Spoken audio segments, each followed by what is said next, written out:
Salut mon homme, salut madame, j'espère que ça va bien. Mon nom c'est Benoît Vincent, je suis un passionné de la bande dessinée.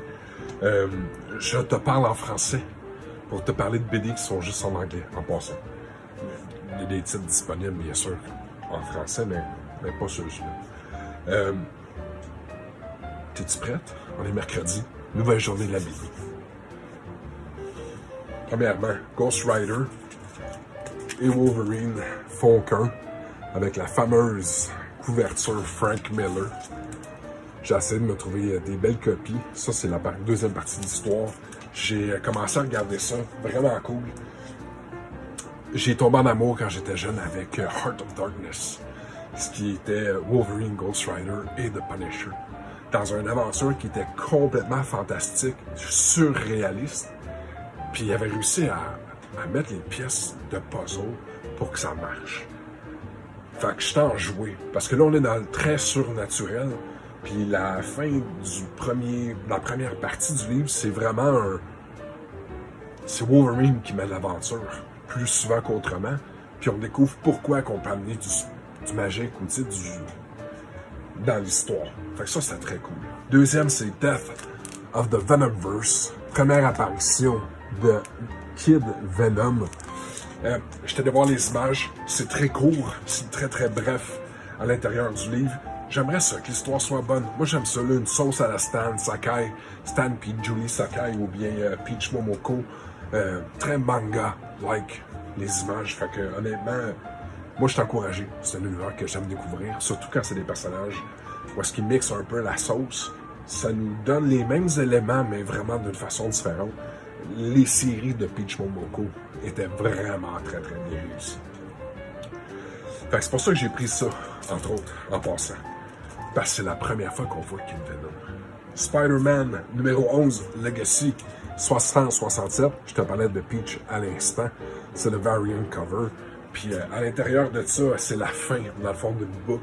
Après ça, ce qui passe, c'est Spider-Boy. Spider-Boy qui a fait son apparition il y a... j'ai l'impression de 3 mois. Mettons, 3 mois et demi. Puis c'est un livre qui a explosé en valeur. On nous présente une nouvelle version de Spider-Man, qui est pas Peter Parker. Puis là, il faut voir si le marché est prêt pour en faire un Miles Morales. En voulant dire que la machine est prête. Toutes les pièces de casse-tête sont là pour nous amener à avoir ce nouveau webless. Fait qu'il se promène. Puis il n'y a pas de toile. Puis il y a des fangs. C'est ce qu'on sait un peu à l'instant. Il y a d'autres qu'on peut faire, puis tout, là, mais... Spider-Boy. Gardez un œil là-dessus. Je ne sais pas si tu le sais, mais avant, Transformer puis G.I. Joe, c'était une propriété de publication IDW, si je ne me trompe pas. Je vois par cœur. C'est soit ça ou Boom, mais il me semble que c'est IDW. Puis là, ils ont rejoint les deux, dans le fond, la bannière Image Comics, là, celle qui a été la troisième plus grosse, là, qui a été capable d'attirer un peu l'attention des années 90, 2000, puis encore aujourd'hui. Une compagnie super bien établie. Un nouvel ère des Transformers et des G.I. Joe, puis on partage le même univers. Fait que les gens sont excités, les gens sont en feu par rapport à ça. Ça nous donne une nouvelle opportunité. Ça les mêmes personnages, d'après moi. Il va peut-être avoir des nouveaux robots à l'intérieur, santé, à l'intérieur de ces séries-là. Je vais être franc, j'attends que je ne la lis pas tous les mois. Quand je vais le lire, ça va être plusieurs numéros en back-à-back. Ça, c'est pour collection. Après ça, c'est mon amour, dans le fond, pour Alex Ross. Je sais pas si tu es familier avec Alex Ross. C'est un peintre. Puis là, on est rendu à la troisième pièce de ce qu'on appelle un connective cover. Fait que toutes les... Je vais mettre une photo après, là, parce que c'est pas facile à faire là, comme ça. Il en manque encore un. Tiens, vu que je me suis tellement bien préparé, j'ai rencontré l'auteur de cette pièce-là lors du Comic-Con, Arthur Sweden. C'est ça, dans le fond, la pièce.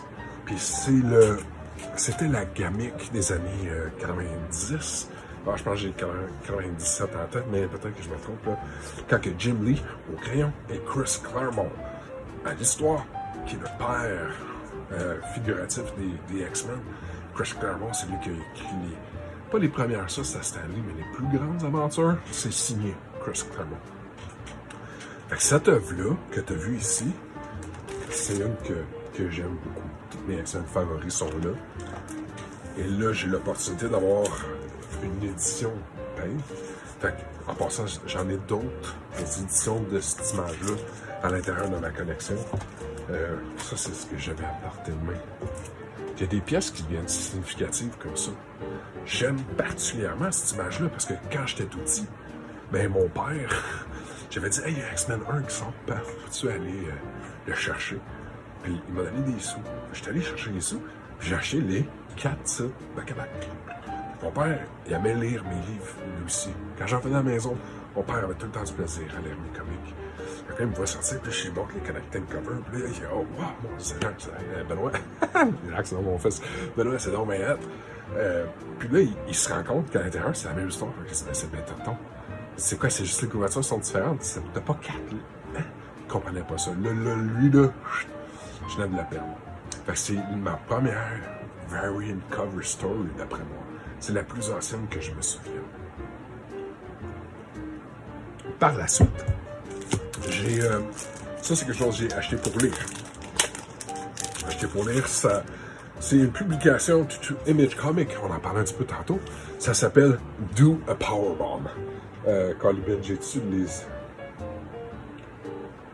Daniel Warren Johnson